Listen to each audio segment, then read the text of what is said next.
Welcome to the Aussie. I'm your host, Beef Loaf. This show is being sponsored by our friends Punky's Pizza and Pasta, located at 2600 South Wallace, my personal favorite eatery in the neighborhood. They have the best selections of pizzas and pastas, as well as sandwiches and salads, finding spot in Bridgeport. Currently, they have what they are calling the Pizza Happy Hour, Mondays and Tuesdays only, between 4 p.m. and 9 p.m. You order a pizza from Punky's, and you get 50% off. Yes, you heard that correctly. 50% off of pizzas ordered Mondays and Tuesdays between 4 p.m. and 9 p.m. How in the world can you get 50% off the best pizza in Bridgeport? The Pizza Happy Hour. Hit the website, punkyspizza.com, for all your carryout or delivery needs, or to cater your next party. You can also call 312-842-2100. The Scarlotta family will take care of you. Punky's Pizza and Pasta. This show is also powered by you, the Loyal 108 supporter. Please subscribe to our YouTube channel. Feel free to tickle the undercarriage in the process. Like, comment, turn on notifications, and most definitely super chat, because that's how we get paid. It's how we continue to make the content you know and love. Tonight's guest...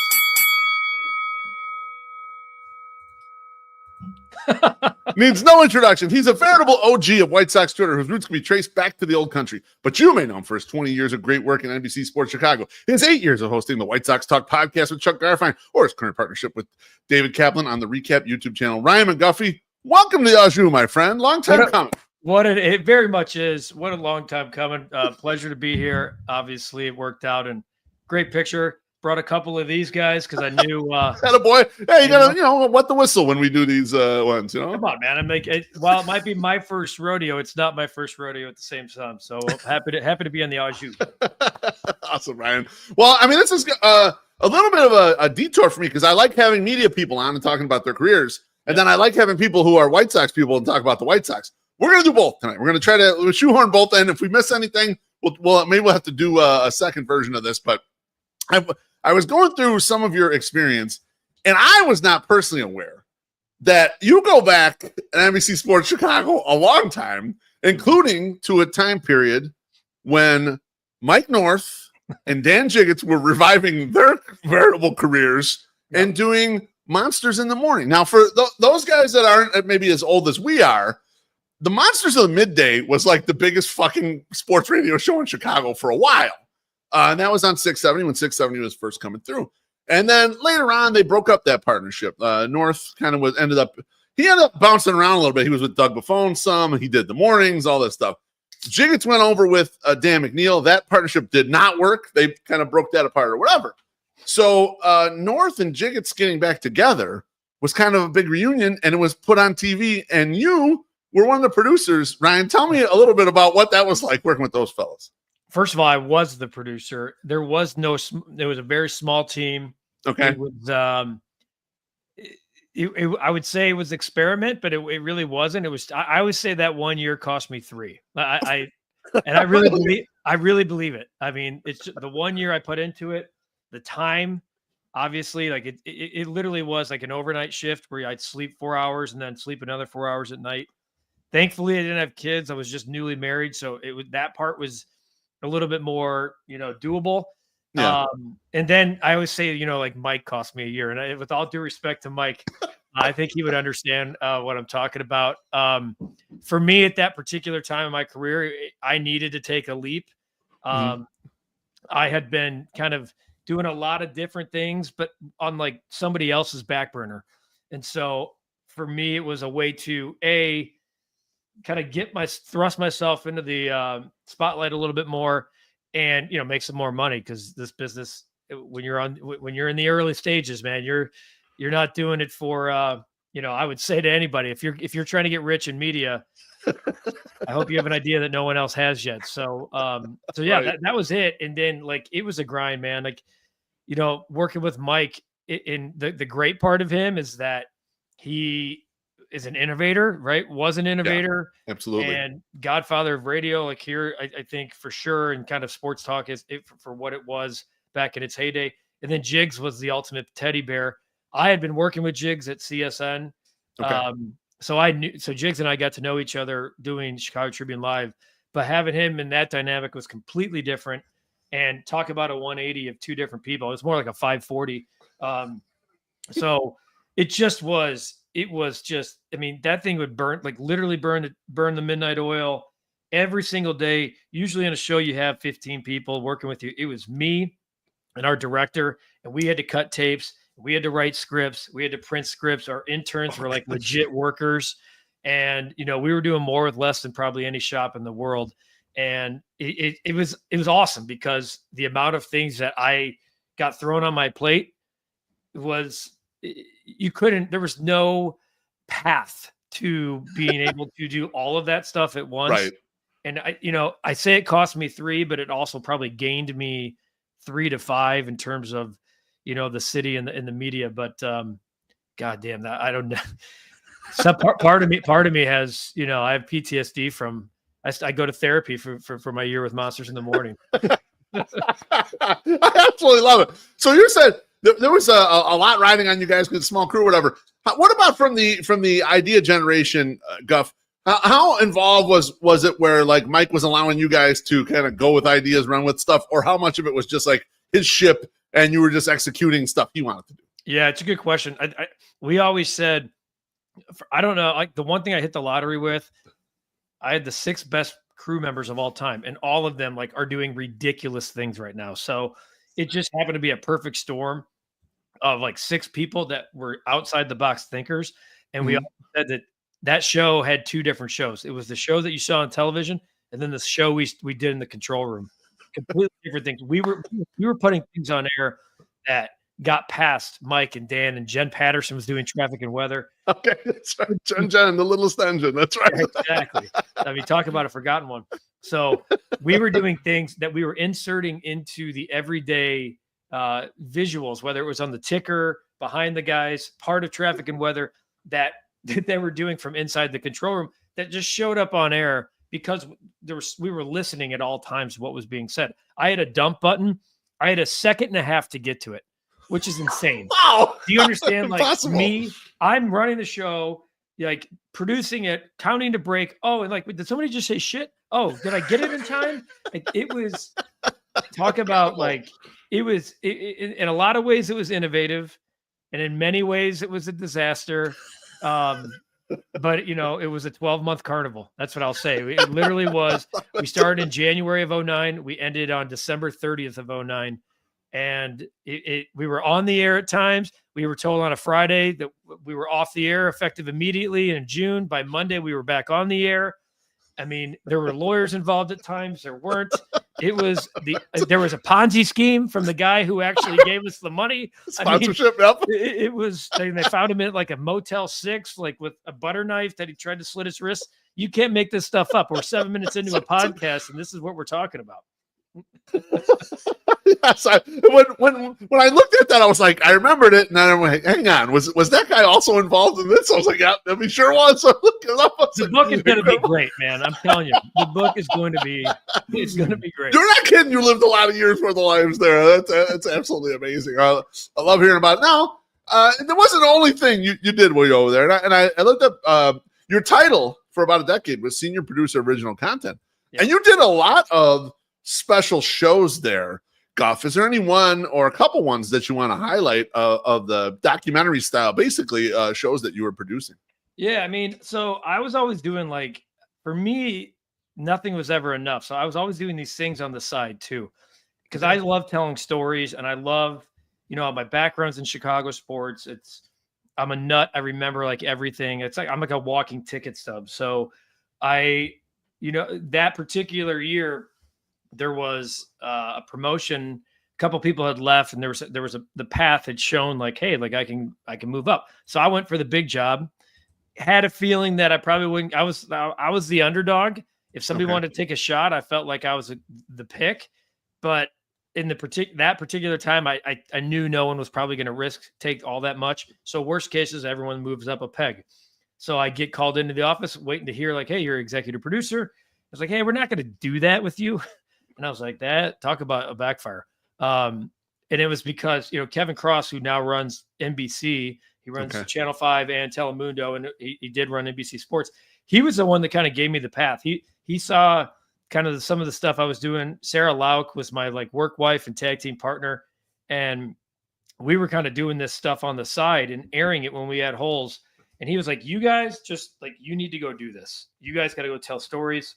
There's a market for it now. You know, 30 for 30 had just kind of taken off, and from a local standpoint, no one was doing these long form type stuff. So the first one I wanted to do, like the first one we did was called 5 Outs, the 2003 Cubs. And, I grew up a Sox fan. I don't hide from that like other media members do. I don't understand it, to be honest with you. There's not one person that got in the media and that wasn't a fan first. I think it's asinine to be blind and ignorant to it. Yes, I'm very passionate about that because like you forget what's the point of doing it? You're speaking to fans, right?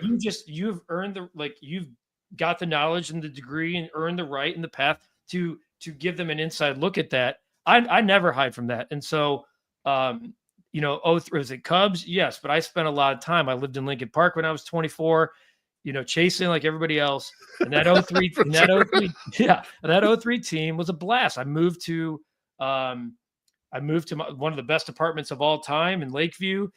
The day they clinched the division, and we spent like 18 straight nights in Wrigleyville. And my brother's a Cubs fan, so we went to games, I think 1 and then definitely game 7. And I thought there was more to tell than just Bartman. I thought Bartman was lazy. I thought it was a lazy excuse. And so I wanted to tell the story of like the 03 Cubs and end it by saying, man, what happens when they do win it? And so Kevin gave me the green light for that. He actually said no at first, but there were guys coming through town. Like Juan Pierre was on the Marlins, I think. Okay. And Miguel Cabrera was on the Tiger. I was already setting up interviews and doing them, even though I was told no. But by the time I pushed for it, you had it all in the can. You're like ready to go with it. I had Oh, 6 or nice. 7 guys, and so that one's like that one is a good one because like that's the first one that kind of got us off the ground. The Believe with the 10 years of the Sox was phenomenal because they showed it to the players at that. I'm sure you were probably there at that Chicago Theater thing. The celebration of the 2005 team, they did it at the Chicago Theater and they showed it to the players and the families beforehand. And they put me in the booth with Stoney and Hawk during a game. Oh yeah. That's when I started to realize, okay, like people are starting to watch this stuff. And I didn't care about like being interviewed and stuff, but I cared about how much I cared about it. And so I tried to put that much effort into it. And then, I spent the entire 16 season with the Cubs, like in spring training and all through the playoffs. I actually really liked that team. There's a lot of dudes on that team that were very likable. And for me, 05, because 05 happened, 16 didn't sting like it. Didn't hurt you that much. Yeah. I remember feeling the same way. I was like, yeah, it happened. I'm not happy for the Cubs, but it didn't hurt me too much. That's right. I'm with you. Right.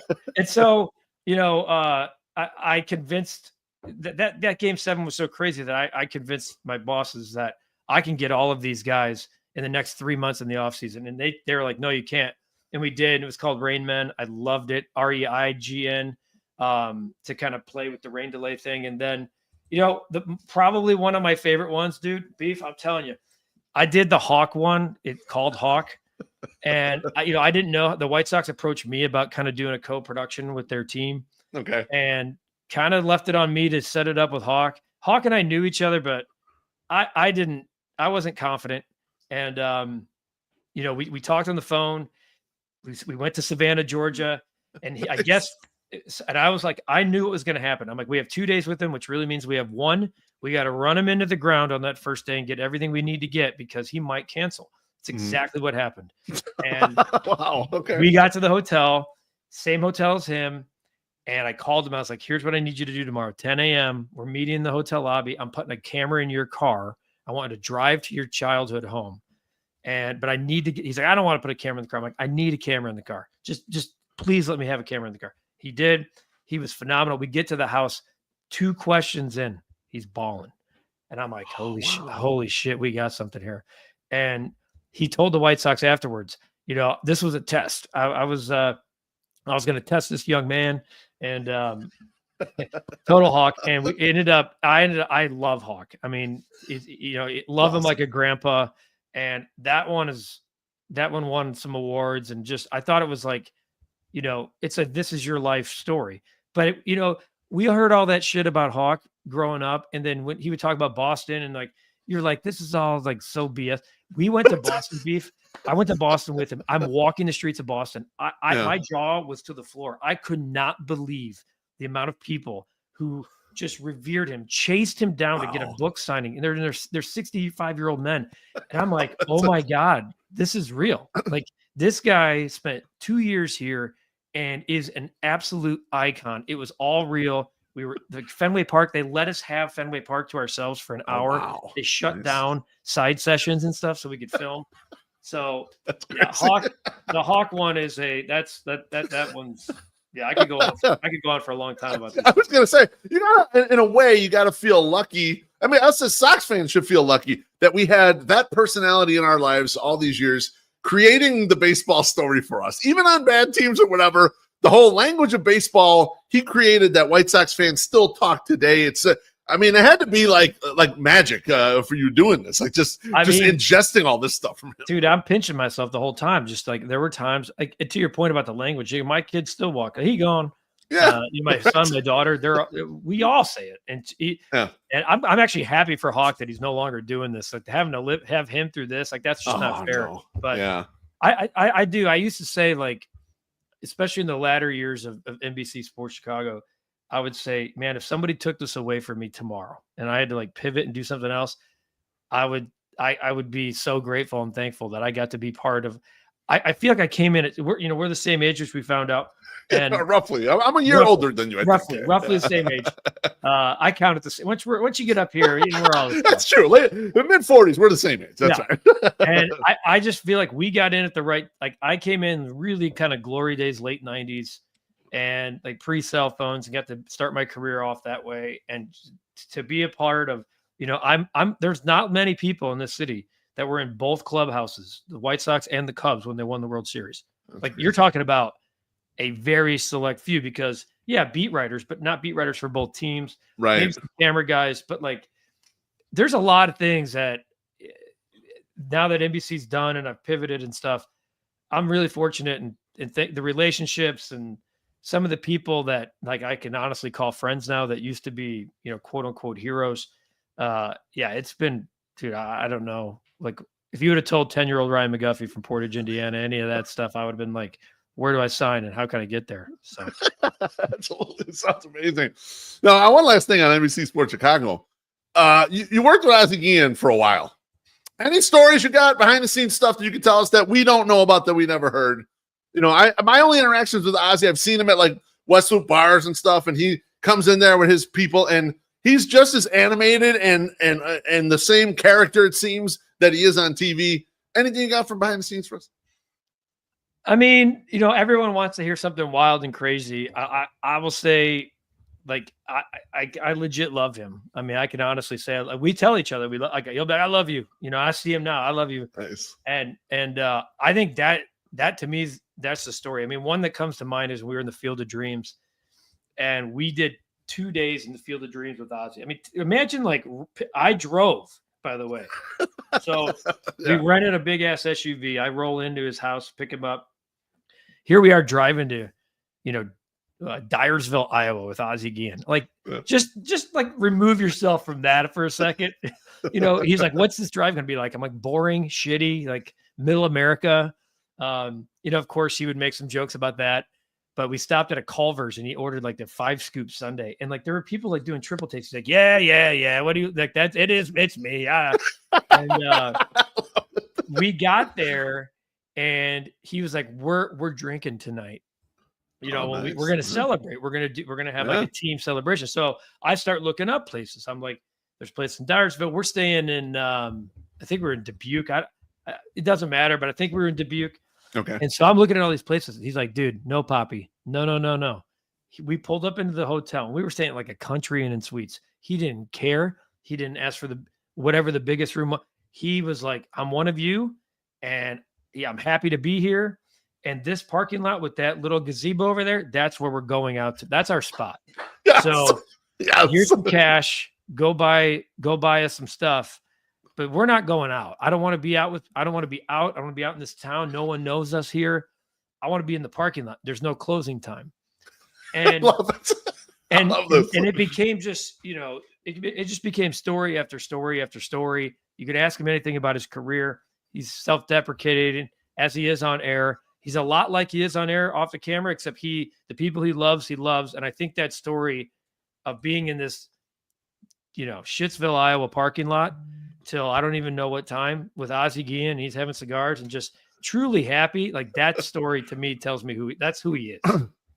I love how self-deprecating he is. Like he isn't one of the all-time greatest defensive shortstops who's ever lived. Like he focuses only on the hitting part, which okay, yeah, I get it. But like, come on, let's look at the rest of this. My favorite part is when I heard him say recently that the only player he's like, I could definitely hit better than Jacob Amaya. I was like, yeah, no one's gonna argue that.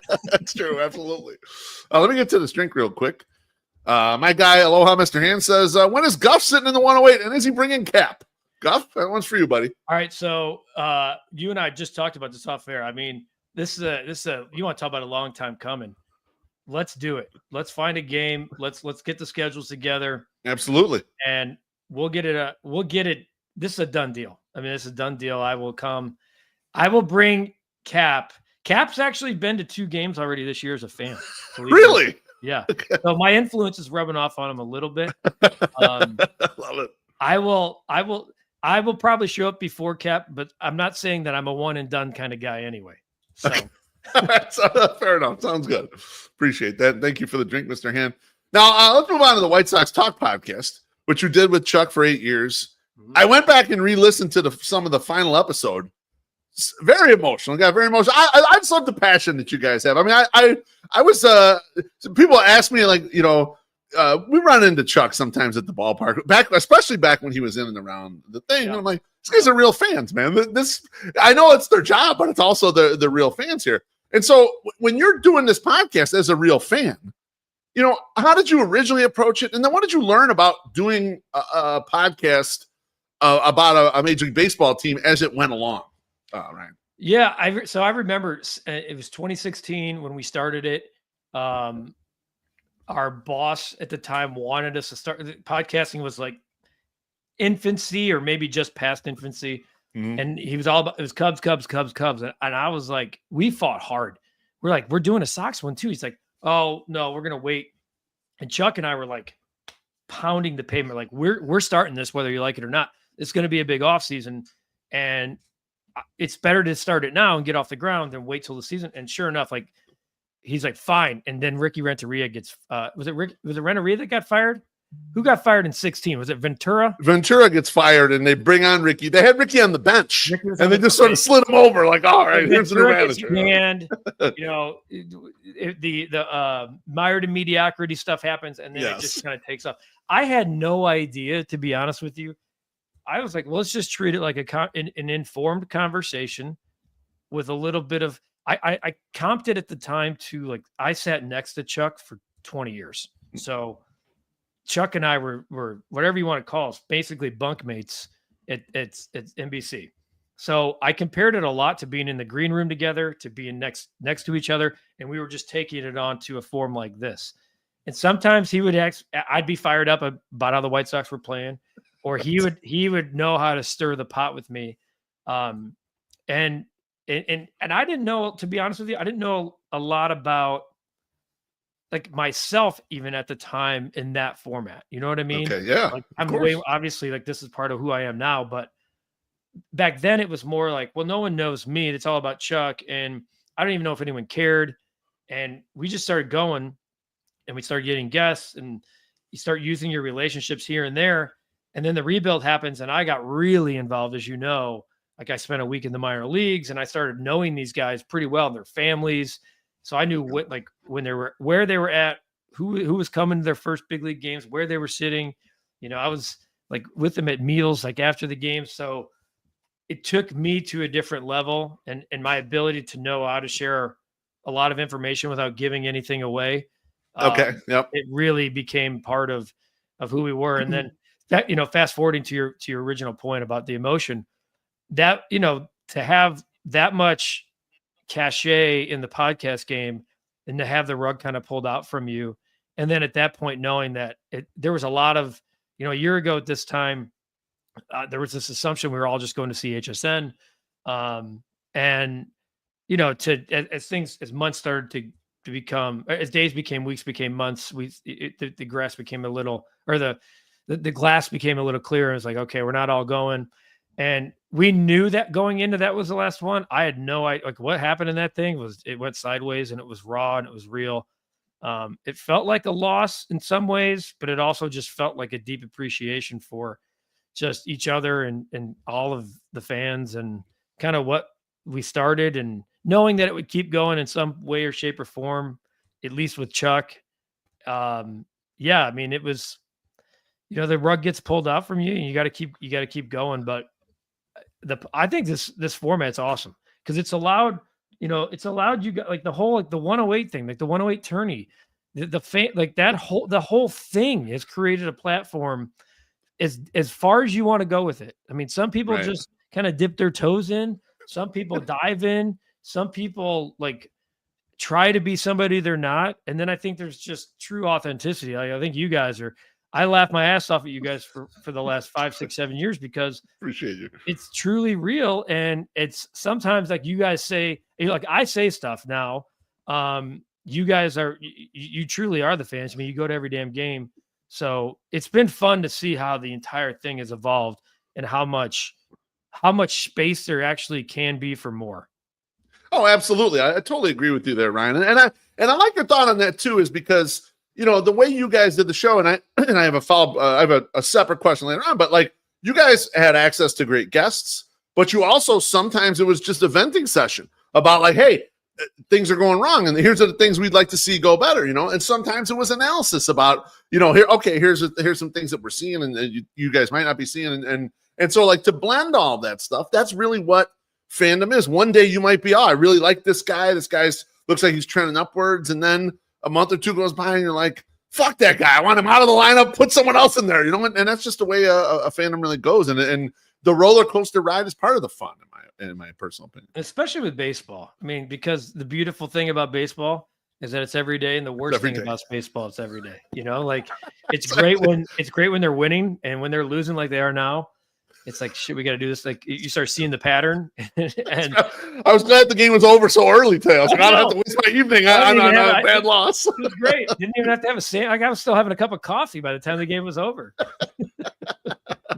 I love it. Now, you guys would have the biggest and best guests generally in the Sox podcast. I don't know if you guys ever had Jeff Passan like we did, but other than Jeff Passan, you guys did the biggest and best guests that I like him with you guys better though.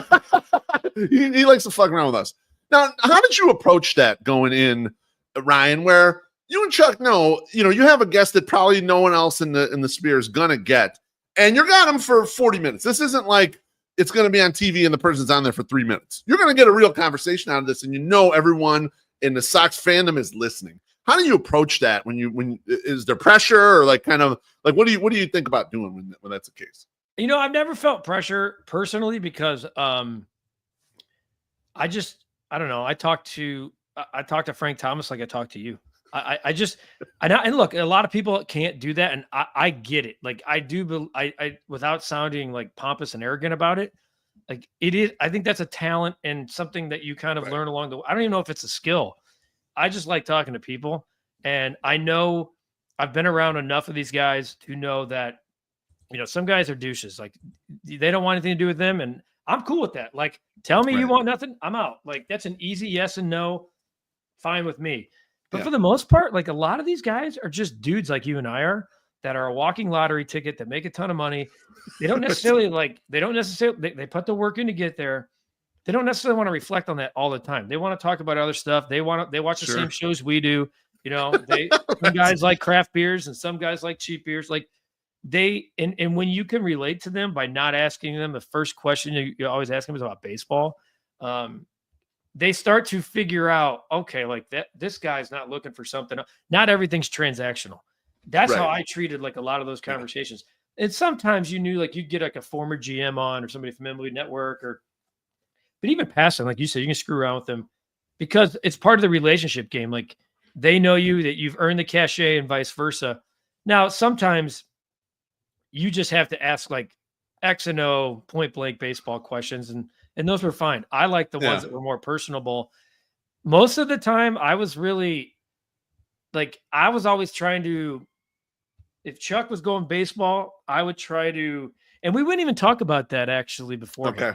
We would just kind of I'd feed off of Chuck, and I knew sometimes, like, I know he's got this question coming up. We're gonna have to softball him or get around that corner a little bit before we get there. So let's do that. So I just, part of it's just kind of playing off of each other and your relationship. And I think Chuck and I mean, as you know, like, I think we showed it in the podcast.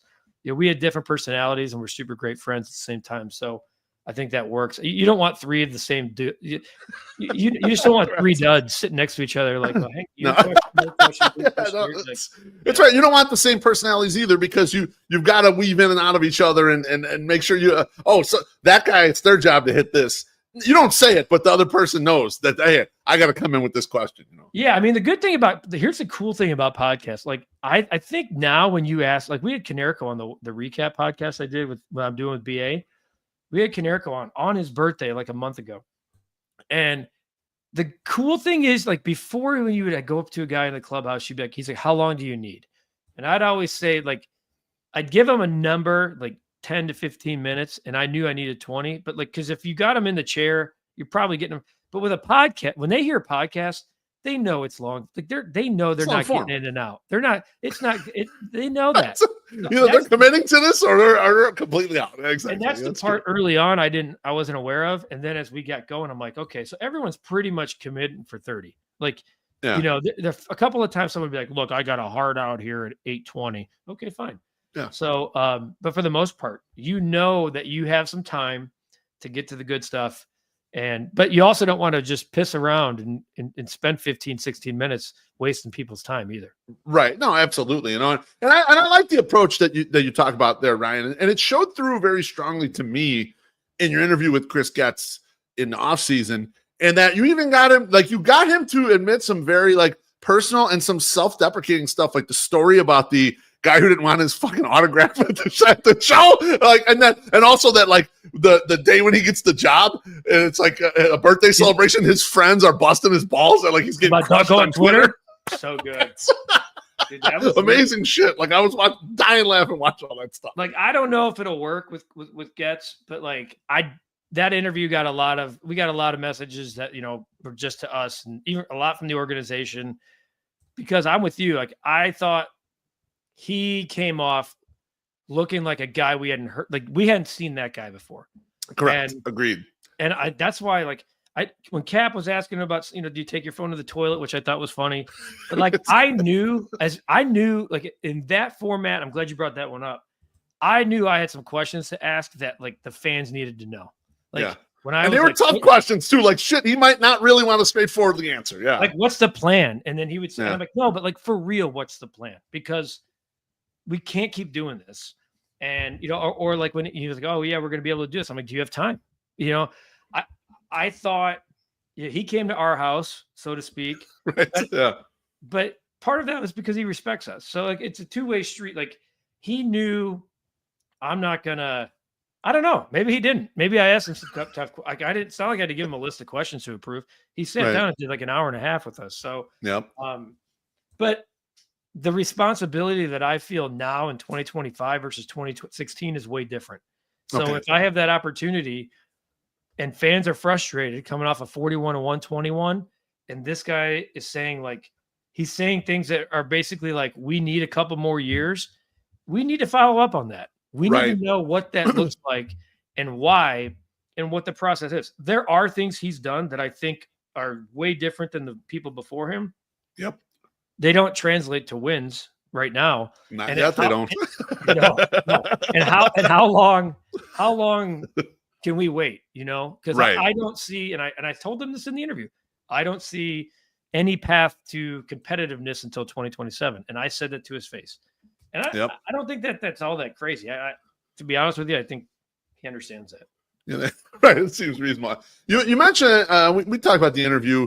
Now you're doing the recap with David Kaplan. How did this venture come about, and when did you decide to kind of go in this direction off the beaten path of, you've been in television effectively for 20 years?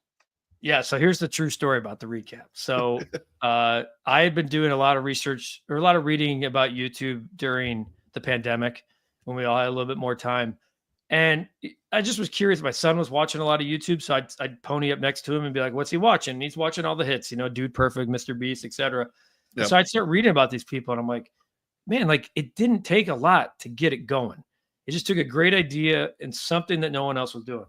So Cap is literally like my older brother. I mean, that's the relationship I have with him. He's family to me. So he was doing these recaps on Twitter during, it's like 2021. Okay. And dude, they were getting like 50,000, 100,000. I think he had a Cubs Cardinals one. They had like 210,000. So one day I sat down and I went through 12 months of his Twitter account, and I here are the Cubs ones, here are the Bears ones, here are the Bulls ones. And he was, just doing random games. And then I averaged them all out. I multiplied them times whatever, how many. So baseball, I averaged them, let's say 30,000 views times 162, Bulls times 82. And I was looking at the numbers. I was like, holy shit. Like if he did this every day, that could be something. So I asked him to have lunch. We sit down. I have my computer spreadsheets. He's like, dude, what the hell is this? I was like, hey, you know those recaps you're doing on Twitter? He's like, yeah, they're awesome. I go, they are awesome. You know what's not awesome? You're not making a damn dime off them. And he was like, what are you talking about? And so I kind of proposed this YouTube channel to him. And then we launched it. That was February of 22. We launched it in April of 22. And it was just kind of like, I told him, I was like, this is an experiment. You're a unicorn. I have I will do stuff that's crazy. So like, I'm kind of like the unicorn as well. We have these personalities that like, you'll watch every game, but but if you commit to this, you can't miss a game, because then we're not being authentic to what the channel is.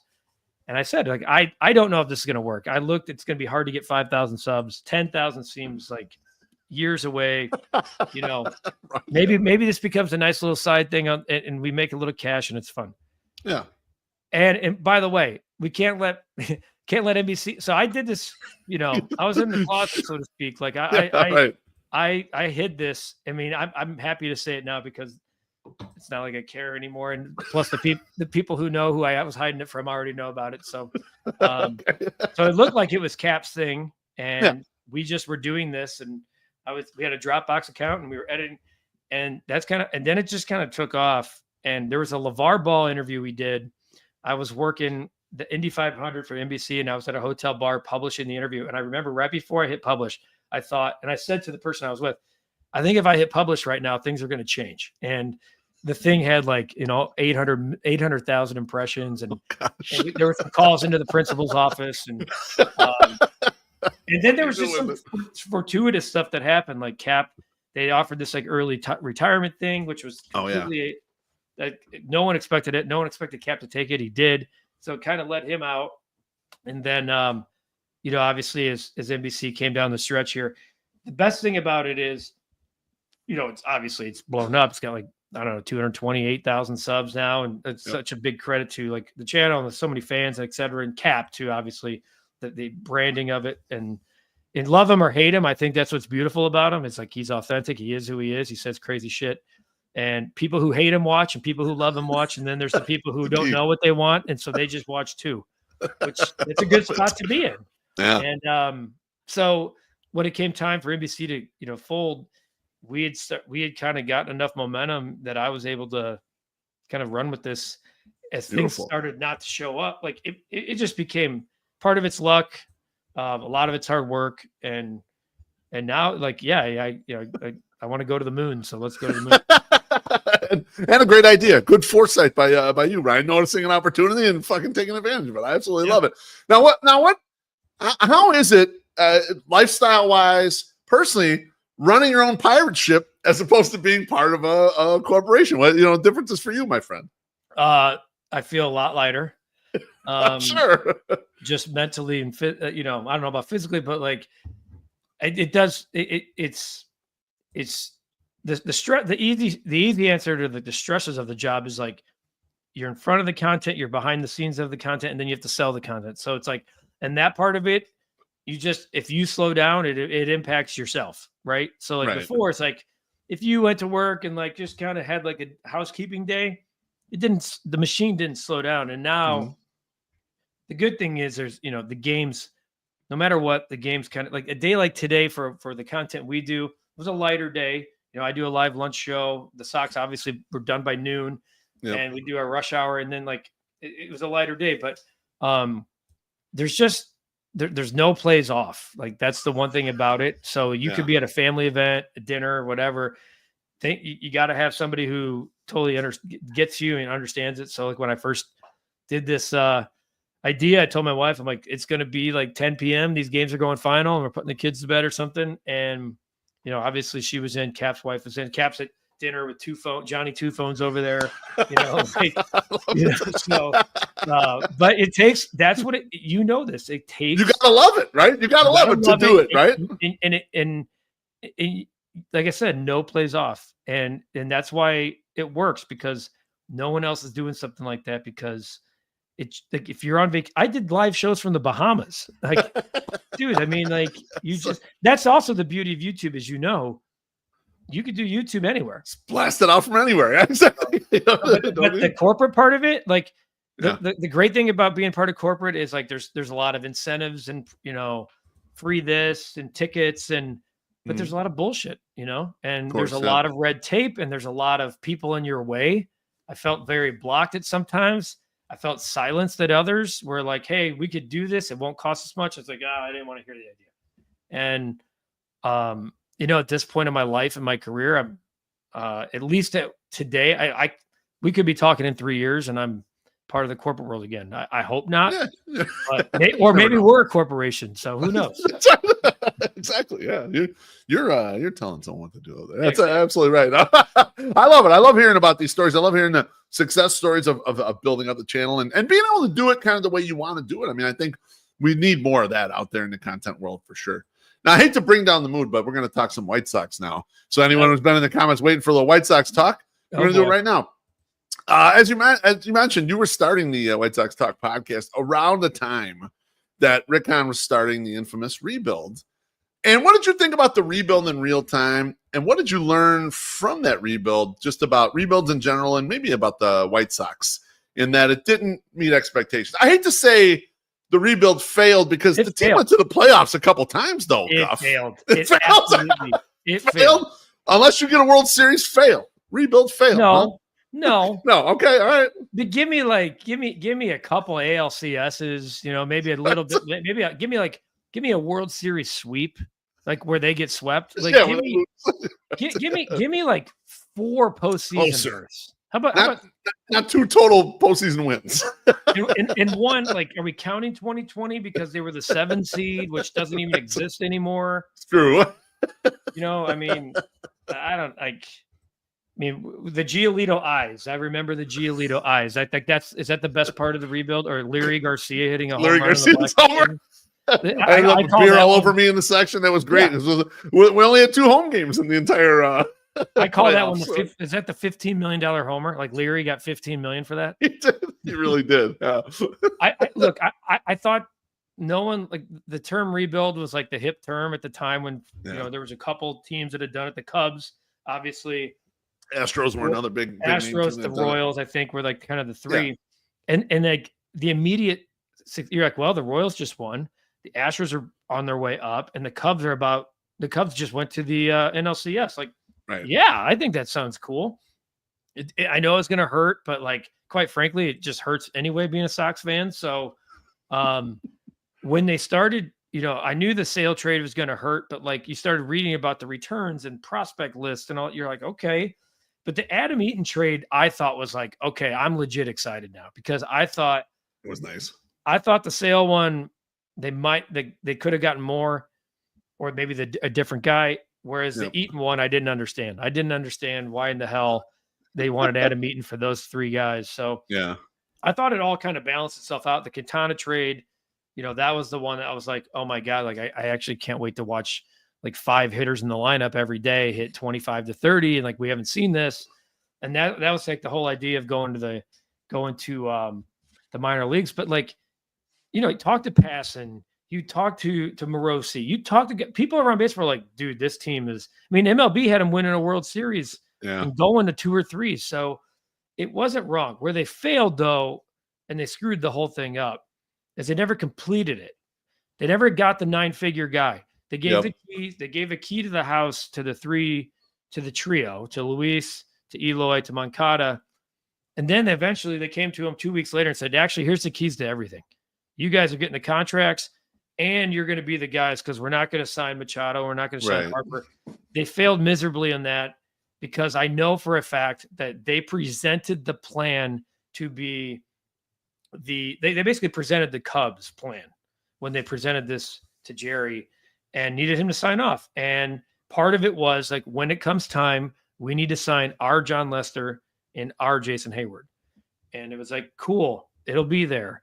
And as we all know, Andrew Benintendi sitting here as the highest paid White Sox Right. all time. And I feel like that's not Andrew Benintendi's fault. Like, Right. No, it's not his he fault. just, that's not a title anybody really wants when you're getting 75 million. So he should be like the 7th highest paid player right now. Yeah, like this thing should have absolutely. went so well. I thought the White Sox were going to be the Phillies. I really did. I was like, okay, when these guys get here, they are going to get that guy. They're going to get Harper or somebody. And then Harper's going to lure Trey Turner. And Right, then they're gonna yeah. lure the pitcher. And because it just all was like happening, it was like, well, money's coming in. The fans are here. This team's winning. The marketing money would have been at a never seen before if Bryce Harper was in Chicago. Yes. On this side of town. Absolutely. And so in the immediate and then like the 2 to 3 years that followed, I loved their idea of the rebuild. But then seeing how it was half-assed once it came time to finish it. And then the La Russa thing, just that just was like, to me, the nail in the coffin. I mean, that's not who your front office wanted. And Nope, you know. because the picture even came out with a different signature for the first time. Yeah, I mean, I love Just Rick, like something- Rick did the Zoom for the Tony La Russa press conference, and it looked like a hostage video. Like it really did. It really did. He He was like, pissed. we can't be more excited today to introduce Hall of Fame manager and 6-time winning whatever. And I'm like, oh my God, like he can't even. He's trying and it hurts. So. Yeah, I know they won. I know they won 93 games in 2021 with La Russa. So technically, I guess the best part was of the rebuild. Tony La Russa was here for, but you know, talk to players in that clubhouse. That clubhouse was a mess. You know, no one wants to hear how great the clubhouse is when had seasons like last year and this year, but the clubhouse the last 2 years, at least the early part of this year, and August and September, I could not. I'm like, man, this team. This clubhouse is like, at least they like each other, because the Right. 2021 team, I don't think they liked each other that much. And It doesn't seem that way. they didn't like the manager and falling asleep at the wheel. Like, and so you just had so many different forms of failure, because I just feel like the book was really good until the ending. And then it just was like, you finish it and you're like, I can't believe I just read that No. thing. Why did I just, or a series that you're like, man, season 1 was awesome. I can't wait. And then it just by season 3, you're like, I want to punt on this show, but I can't because I'm invested and it sucks. That's how I feel about it. Like True Detective. Season 1 was great. Season 2, oh no. That's okay. Yes. You know, bring it up. I'm glad you were able to push that out there, because you're absolutely right on all accounts there. I mean, the way that went down and how we struggled through it too. 2022, it's like we're still got a shot here, and then we did it, and then the way it falls out in 2023 is just disastrous. Now, you had access to Rick Hahn, interviewed him, talked to him, and such. His rep with the fans was a roller coaster ride. There was a time when we got one of the smart Ivy League MBAs, all the way down to when we get to the end of it. You know, get this smug fucking asshole out of here. And like, people jumped off in various spots or whatever. But having met him and know him, and like, you know, what did you think about you know, him during this and the effects it kind of had on him with going through all that? I like Rick a lot. I think he's the guy. You know, I think in theory, I think he's one of us in a lot of ways, which I think what made him so endearing to the fans. Yeah, he was smart and he's got the degrees and stuff, but he wanted it. Like he did. People might not believe me or want to hear that, but he thought that they were going to be able to sign one of these guys. That's what he was told. So Yeah. the end game of that, without going too long form on it, is he really was doing the job with one arm tied behind his back. And there was no more proof of that during the trade deadline in 2023 or 2023, the Burger mess. You know, he did not trade Jake Burger. That is a fact. Kenny Williams did. Yep. because he had the authority to make these trades to the Marlins and the Yankees. I mean, how does that even work? That's weird. Like, why would that? Why is that the case? And I mean, and some people will be like, well, then why didn't he get out? And look, man, there's 30 of these jobs. Okay. Yeah. And so at some point, like I guess I am defending Rick a little bit in there. I mean, at the end of the day, though, they also made some bad signings. Yasmani Grandal was a terrible signing. Yeah. I didn't think Keuchel was an awful signing he had a really good 2020. He did. And then it just fell apart after. It just fell apart. And Keuchel would try to go to the manager's front office and be like, hey, like, there's some things here I don't like. Got some pushback. And the problem is the ego got in the way of the rebuild. And a lot of egos, like, and there were times when the White Sox they'd lose 7 in a row and all you saw was Rick. And then they'd win 6 in a row. And all of a sudden there's Kenny coming out like, oh, what's going on here? That's my team now. Yeah. And I just think that's kind of how I look at it. I think Rick really was trying to, I think he really thought when he said parades, I think if this is just me speaking, I don't know this for gospel. I think if he'd go back, he would change maybe, when we have multiple parades and all that, multiple everything, it's like, let's win one first. He probably would revise that statement. But I think when he said it at the time, like we did those shows at Reggie's with Rick, I think he was legitimately excited about what was coming. Like the prospect rankings were legit at the time. Guys were raking in the minors. And then there was a failure in development and guys got fat with money. And there was no one in the clubhouse that truly was the leader. They tried to make TA the leader. That's not his persona. Right. Just you can't force a guy into the leadership role. I mean, it's got to develop. And I mean, nothing like you go back and watch that All-Star video, remember from a couple of years ago where like Joe McEwing announces it in the clubhouse. And there was like, I was like, why did they allow this to go out? Right. I don't understand. And there just was, I don't know. It's one big, that's why I say it's a failure. I think the whole thing was a failure. If I were teaching a master class, like if I was an owner, I'm being honest, you can beef, you're my VP of baseball. Okay. You come to me and say, hey, Guff, look, man, we've tried this. I think we need to blow this thing up and do a rebuild. And I would be like, okay, I understand that's going to hurt. I'm going to ask you a question, Beef. Tell me how we're not going to be the White Sox. That's the proof. That's the business case of avoid that thing right there. Because when the White Sox did it, they were like, well, look, there's the Royals and there's the Astros and there's the Cubs. But now there's the White Sox. And I think if I were an owner, I'd be like, I don't know, man. I don't want to do all this for 4 years, win 2 playoff games, and then be the worst team in the history of the game. I don't know if I want that. Absolutely. And speaking of doing another rebuild, we have Chris Getz manning the controls for a brand new White Sox rebuild. Guff, what you've seen so far? Obviously, we're early days in the this version of it because it was a complete teardown, if you will. What are you seeing as the differences between the Getz rebuild and the Hahn rebuild? Well, the one major difference so far is that he's brought in a lot of outside voices, a lot of different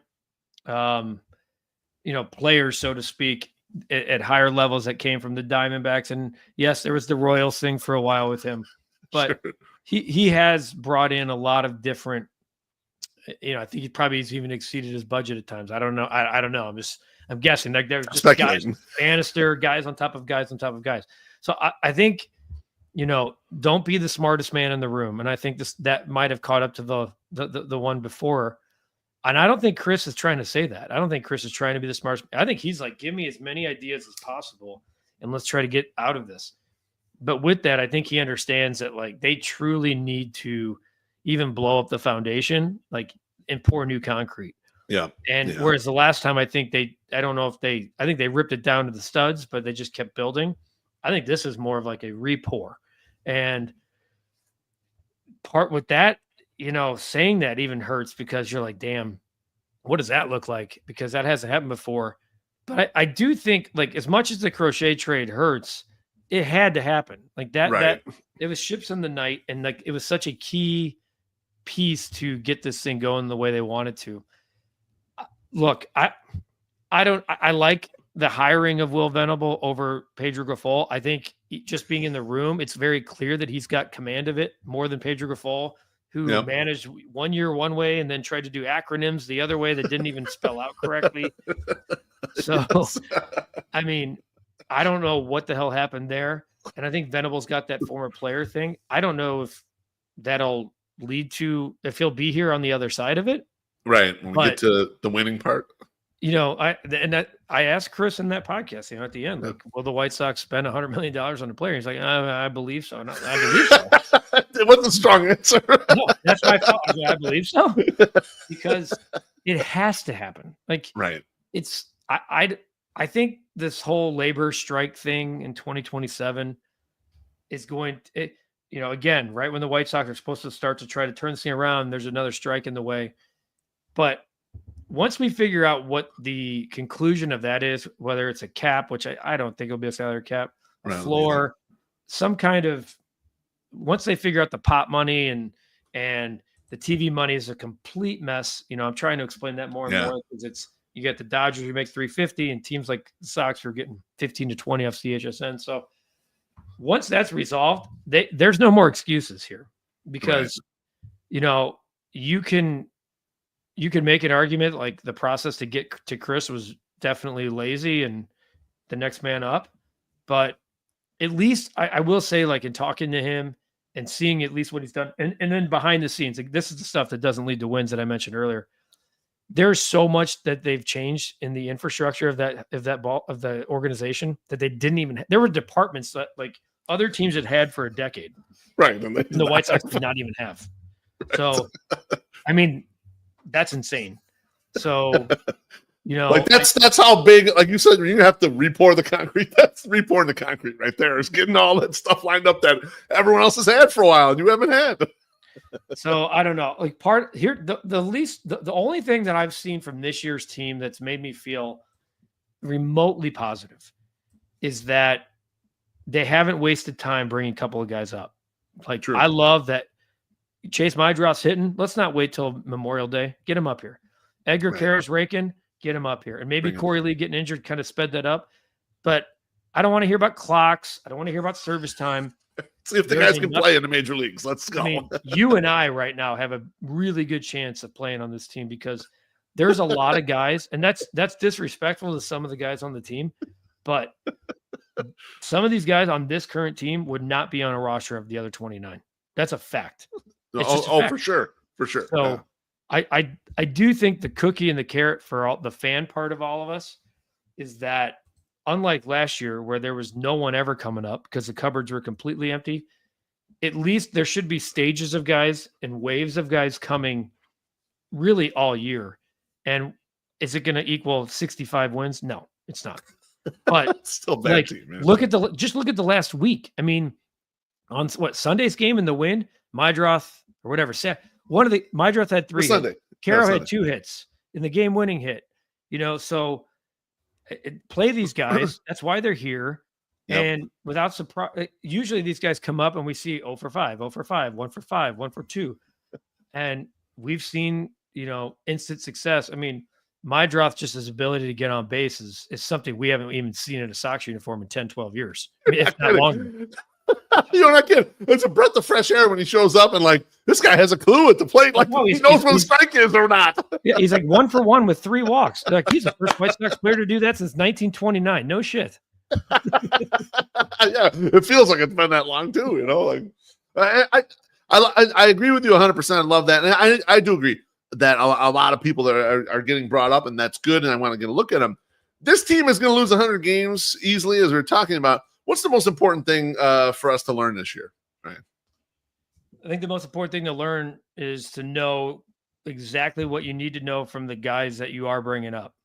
And you might not get, like, I don't think Braden Montgomery's coming up this year, but like, I feel like you need to know Colson Montgomery is going to be who he's going to be in 2026. So if it's whenever you bring him up and if he struggles, you need to figure out your top pick next year as a shortstop. So be it, because at some point you need to know about the guys. So maybe Chase, who's by the way the third guy in the people should not be freaking out. He's the third guy. Usually the third guy in a trade never works out. If Chase Meidroth ends up being like a 5-year second base problem, there's 2 positions that the White Sox have failed to produce for 15 years: right field and second base. They've what is it, 15 straight years where they've had a different starter at second base? I mean, it's crazy. You see people put the lists out there, open it every year. And if Chase Meidroth could just be that for 2 straight years, that's a huge win. Absolutely. Carroll and Teal, I think they haven't developed a catcher since Ron Karkovice. I mean, by the way, like that's seriously, like go back and think about it. Yeah, Mark Johnson was not good. So I think you need to know specifically about the bats, and you're not going to know about, like, Braden is looking good in high A, but don't get too excited. I do think he could be the real crown jewel of the group of that trade. Yeah. Get rid of Robert, the second you can. Move on from this entire first wave of rebuild. Yeah. And then pitching wise, my only concern about the pitching is that you have so many young guys that and I've said this going way back to January, I'm concerned that they don't have enough to get through 162 games because you're relying on guys that haven't even thrown 100 career innings. And now Martin Perez looks like he might be out for the year. Yeah, he's probably cooked too. So you need to know about a lot of the guys you have. And when I say you need to know like they're going to be part of your future. And if they're not, then you start to move on without them, at least in draft picks or trades, et cetera, for 2026. Because another problem, there's so many problems with the first rebuild. They just held on to so many guys so long. And yeah, absolutely. Still, like, I'll be honest with you, Beef. Andrew Vaughn. This is like, at the end of the year who he is, which I think we know who he is. I think we know now. Yeah. Yeah. And a great guy, but like not the third pick Golden Spikes winner you thought. And so you need to figure, like, you're paying him 6.5 this year. Like, right. It's not like he's cheap anymore. Agreed. So Gavin Sheets was 2.8, I think. Let him walk. He looks like he's doing great in San Diego. He's doing holy Sheets chance in San Diego.